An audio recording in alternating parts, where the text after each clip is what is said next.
দেখতেই পাচ্ছ সুন্দর পাহাড়, গাছপালা, বাইরের মৌসুমে তো খুব সুন্দর ছিল। পাহাড়ের উপর মন্দির,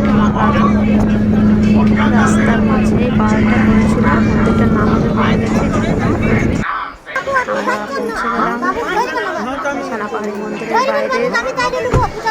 সেখানে পুজোর জিনিস নিচ্ছে সবাই, আমি তো পুজো দিতে পারিনি তাই নিইনি।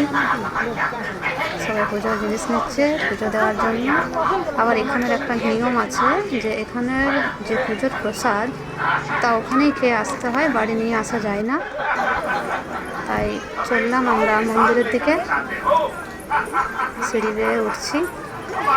দেখো চারদিকটা কি সুন্দর, অনেক বড় জায়গা এখানে, আর অনেক সিঁড়ি উঠতে হয়, তোমরা দেখতেই পাচ্ছ।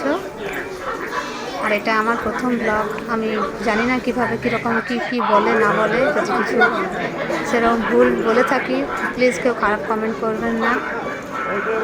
আমরা মন্দিরে উঠে গেলাম, এখানে দেখতেই পাচ্ছ তোমরা কত ভিড়, কত মানুষ পুজো দিচ্ছে, লাইন দিয়ে পুজো। আমি তো পুজো দিতে পারিনি তাই এদিক ওদিক ঘুরে বেড়াচ্ছিলাম। হনুমান মন্দির, এখানে দেখো সবাই লাইন দিয়ে আছে, কত লাইন, কত মানুষজন পুজো দিচ্ছে মায়ের। এখানে যা মানত করে তাই নাকি পূর্ণ হয়।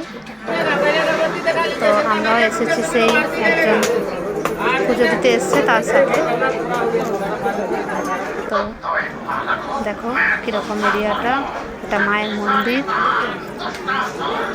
আফসোস আমি নিজেই মায়ের দর্শন করতে পাইনি, তোমাদেরকেও পারলাম না দর্শন করাতে। চারিদিকটা বেশ বড়, জায়গাটা বেশ সুন্দর। মেলা ঘুরতে রেখে গেলাম, ওখান থেকে এসে মেলায় অনেক জিনিসপত্র কি কিনবো কি না ঘুরে ঘুরে বেড়াচ্ছিলাম, দেখছিলাম খালি। সবাই মিলে বেশ ভালোই লাগছিল। দেখো কত জিনিস। আমার মেয়ে তো গাড়ি চড়বো মা নিয়ে চলো এদিকে ওদিকে, এই কিনে দাও ওই কিনে দাও। এটা আমার মেয়ে। সবাই মিলে ঘুরছি রোদে রোদে, তাও আবার ঠান্ডার দিনে গরম লেগে গেছিলো। দেখো সবাই মিলে এখানে খেয়ে দিয়ে আরাম করা হচ্ছে। চললাম বাড়ি রিটার্ন।